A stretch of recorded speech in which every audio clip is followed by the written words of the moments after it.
Chapter 5 and Song 5 Summary. Philosophy now begins to use stronger arguments since her previous words are working on Boethius.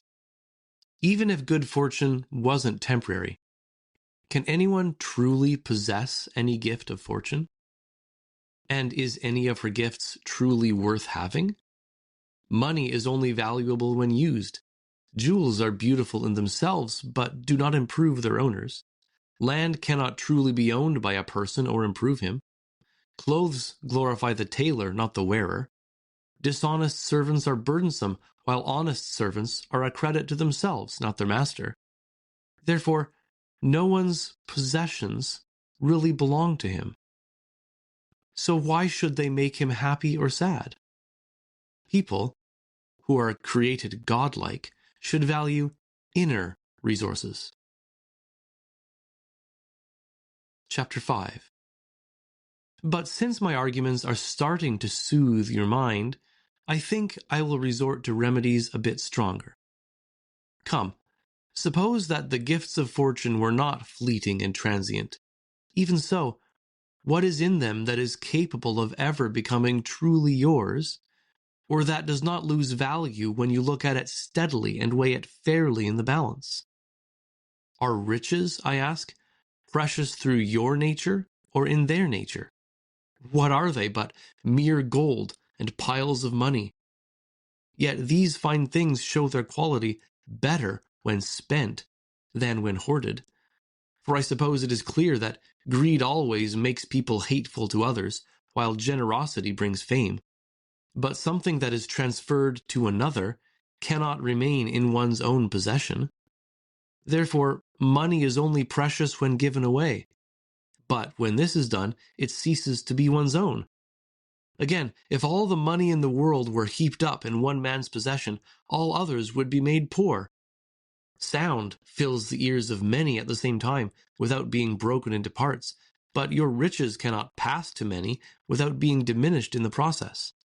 And when this happens, they must impoverish those whom they leave.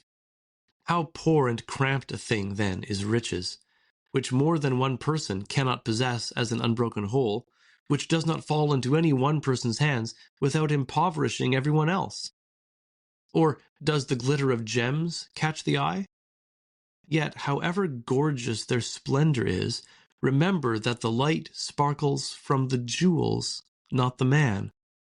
Indeed, I am amazed at how much people admire them, for what can rightly seem beautiful to a being gifted with life and reason if it lacks the movement and structure of life? And although such things do, in the end, gain more beauty from their maker's care and their own brilliancy, still they do not merit your admiration in any way, since their excellence is set at a lower grade than your own. Does the beauty of the fields delight you? Surely, yes. It is a beautiful part of a most beautiful whole. Rightly indeed do we enjoy at times the serene calm of the sea. We admire the sky, the stars, the moon, the sun. Yet, are you in charge of any of them? Do you dare to boast yourself of the beauty of any one of them? Are you decked with spring's flowers? Is it your fruitfulness that produces the fruit of autumn? Why are you moved with empty ecstasies? Why do you embrace an external excellence as your own? Fortune will never make yours anything that the nature of things has excluded from your ownership. Doubtless the fruits of the earth are given for the sustenance of living creatures. But if you are content to supply your needs as far as satisfies nature, you would not need to use fortune's bounty. Nature is content with few things, and with only a little of these. If you are minded to force excesses upon her when she is satisfied, what you add will either prove unpleasant or harmful. But now you think it a fine thing to shine in a great variety of clothing, yet, if indeed any pleasure lies in seeing such things, it is the texture, or the tailor's skill, that I will admire. Or perhaps a long line of servants makes you happy. Why, if they behave badly, they are a financially destructive burden on your household and extremely dangerous to their own master. If they are honest, How can you count other people's virtue as one of your possessions? From all this, it is clearly proved that not one of these things that you think you possess is really yours. And if no desirable beauty lies in them, why should you either grieve for their loss or find joy in their continued possession? If they are beautiful in their own nature, what is that to you? They would not have been less pleasing in themselves if they were never included among your possessions. For they do not derive their preciousness from being counted in your riches, but rather you have chosen to count them in your riches because they seemed precious to you. Then what are you trying to gain by all this noisy outcry about fortune? To chase away poverty, I suppose, by means of abundance. And yet you find the opposite result. Why, this great variety of precious possessions needs more help to protect them. It is a true saying that those who possess most lack most, and on the other hand, they lack little who measure their abundance by nature's requirements, not by the excess of showy display. Do you have no good of your own implanted within you, so that you seek your good in things outside you and separate from you?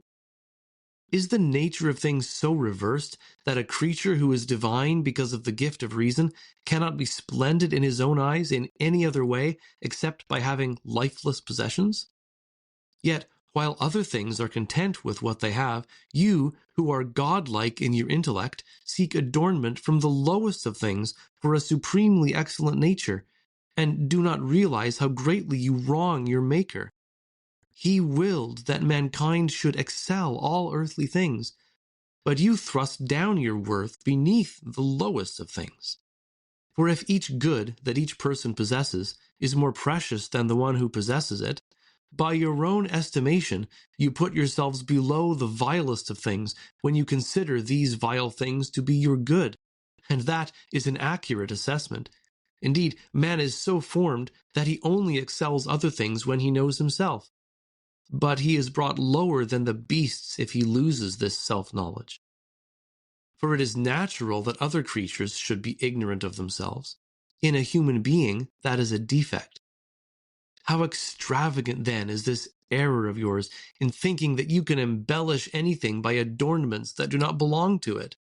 That is not possible, for if such accessories add any sparkle, the accessories get the praise, while what they veil and cover remains as ugly as before.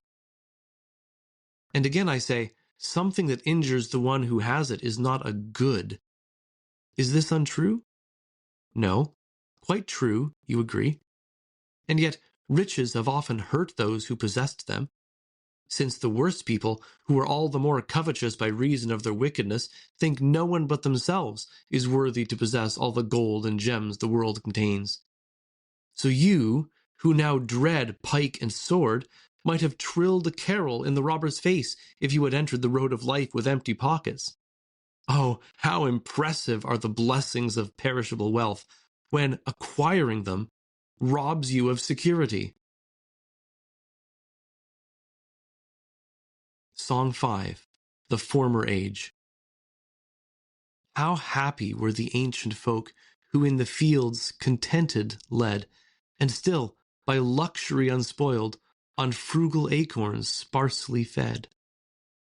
No skill was theirs the luscious grape with honey's sweetness to infuse, nor China's soft and shiny silk to color with bright purple hues. The grass their wholesome couch, their drink the stream, their roof the pine's tall shade, not theirs to split the deep, nor seek in strange far lands the gains of trade. The trumpet stirred not men to war, nor soiled the fields by bloodshed's stain. For why should war's fierce madness fight when strife brought pain, but brought not gain? Ah, that our hearts might still return to following in those ancient ways. Alas, the greed of getting glows more fierce than the volcano's blaze. Woe, woe for him, whoe'er it was, who first gold's hidden store revealed, and, perilous treasure trove, dug out the gems that long to stay concealed.